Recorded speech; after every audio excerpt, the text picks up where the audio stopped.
What's going on, guys? Blake here. Welcome back to another video. We're going to be going over my trade recap for today, the 17th, one day before my 21st birthday. We are going to live it up.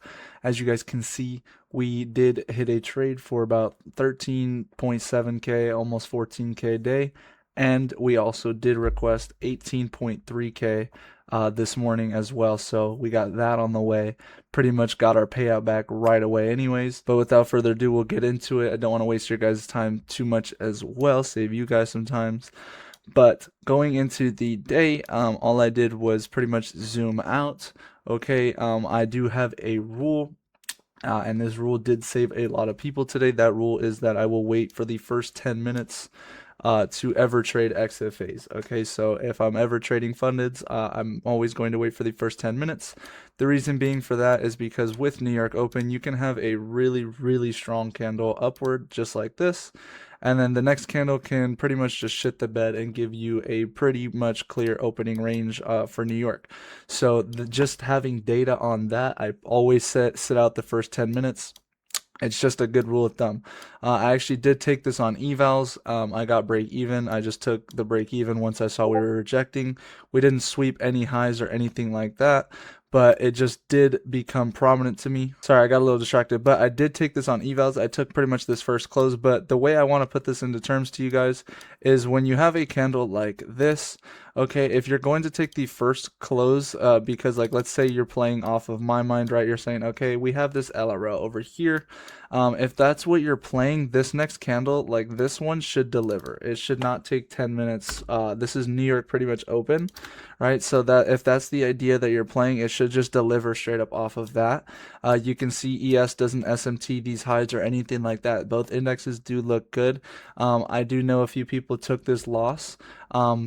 The reason being is if you just took this one, it's just a pretty much top blast. I just would never take this. This is pretty much a guaranteed break even. But if you're taking this first close and you're rocking a stop, something like this is what I took on evals, right? Again, I only need 0.75 R. This is what I was targeting. I did get break even, but that's just again because if we're going to deliver, okay, you guys need to understand, if we're going to deliver, okay, it should be in this next candle. Okay, it shouldn't take like another like 10 minutes, especially when this candle closes like this.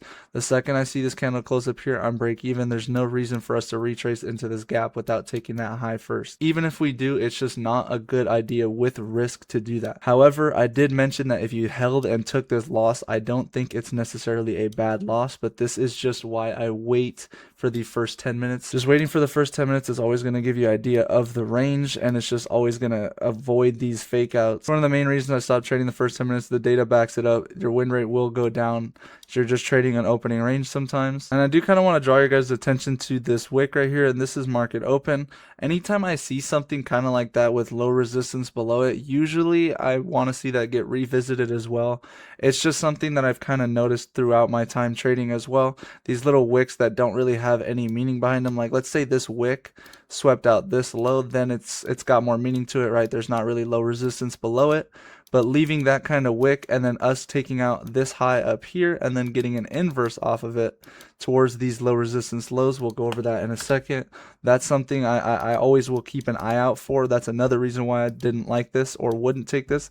It's just I always want to have a protected stop. This isn't really necessarily a protected stop for me just because we don't have a gap or anything. We will eventually have obviously this fair value gap, but again, this is not a clean wick. This is not like a high resistance low or anything like that. This is a high resistance low, but again, we've already taken our draw off of that. So now what are we doing? We're trading in between high resistance ranges. But also today was just kind of like a tricky day. Again, if you took that loss, I wouldn't be mad about it.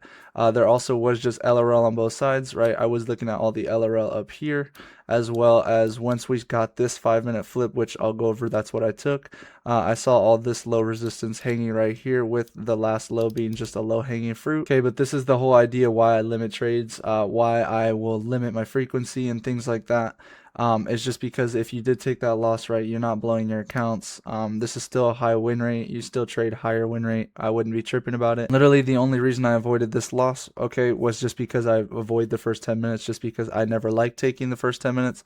The only way I'm taking the first 10 minutes is if it's like a god candle. And to be honest, I didn't really see that today. Like, this is a good candle, but it's not like a literal heaven sent candle. Like, I've seen candles before. And just to give you guys an idea, the last time I took the first 5 minute opening candle was this candle. Okay, you can visibly tell that we're going to this next draw. Okay, this is the kind of God candle that I would be talking about, and we don't even get close to that. This is nowhere near that size. Look at the ES on this size of the range. Look at this candle completely overtaking this range. But to be honest, just kind of nasty edge there. If you did take that, still wouldn't be mad about it. But let's go over what I took because it was really clean. I got a really good entry. I'm going to pop it up here just so you guys can see it was nasty. So again, when we're just looking at what does price want to give us, all I'm watching are both my indexes, where are we delivering and why, and what are we delivering off of. Okay, so we can see we have this fat bullish gap. Again, I told you I'm always sketch of these wicks, these opening wicks, especially if there's draws below them or above them. Why did we leave a wick? It's probably because we want to go back, right?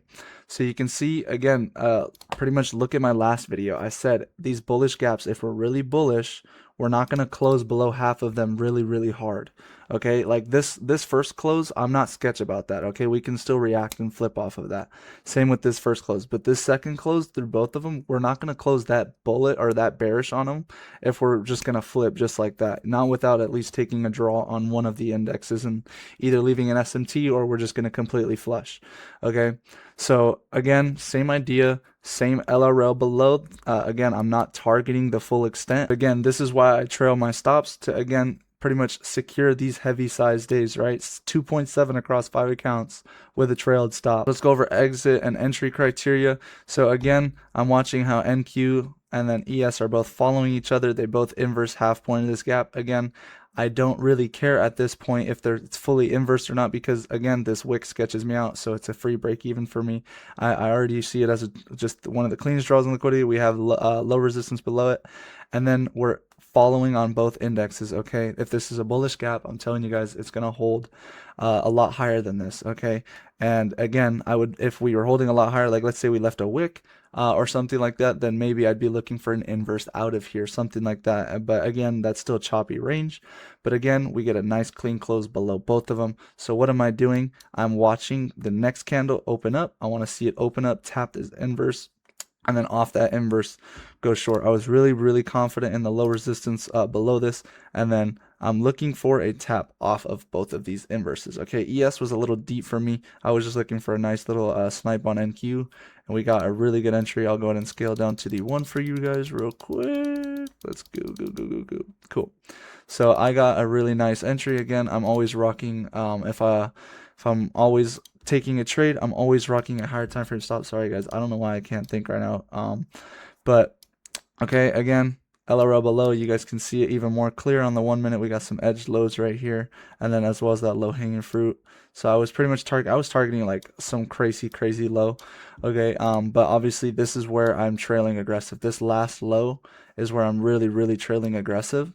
Okay, so I did get a really good entry, 658. So it's like literally right before this dump. I literally entered, guys, and I was instantly up like 1.8 per.